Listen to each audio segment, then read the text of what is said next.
Okay, Sherlock Holmes 2 or Sherlock Holmes A Game of Shadows. This one finally introduced the character of Professor James Moriarty, who was normally Sherlock Holmes' probably most well-known villain. And being that the guy is a professor, he is an absolute unmitigated intellectual. He's also a former boxing champion.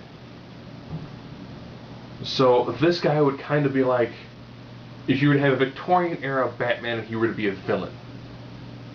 And he were to dream of these incredibly elaborate over-the-top schemes and leave absolutely nothing at all to chance. Even chance has been factored into what it is that he is going to accomplish, so that you can never, ever pin anything he does to him.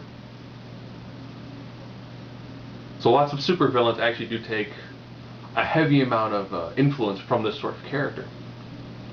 Robert Downey Jr. again plays a fantastic, really bizarre Sherlock Holmes.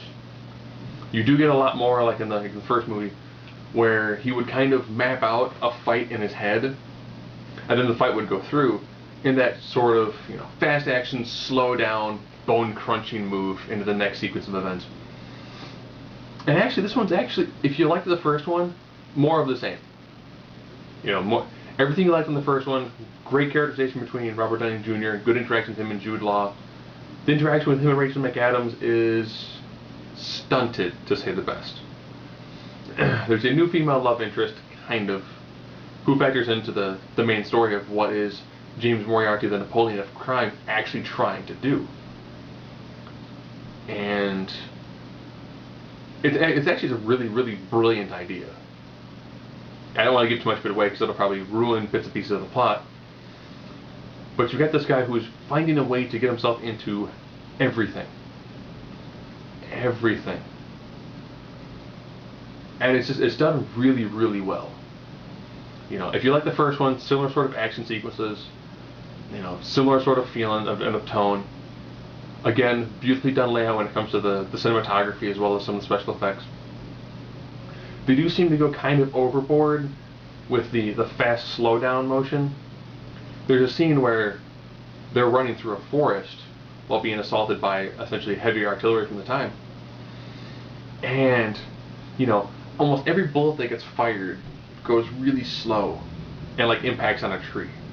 They fire essentially into like a cannon, and you see them running and then the explosion happening, and then them in slow motion, then them going into regular speed, and then slow motion again as they're landing, and that gets kind of repetitive. But that in the first hour is kind of slow, but it's pretty much setting up all the pieces for the end of it. It's kind of like watching a chess match. Your opening is very much the establishing the characters, getting your plots and your pieces in place, and then all of a sudden at the very end it's just a non-stop pace. It probably is also kind of hurt by the fact that we saw 20 minutes of previews before it.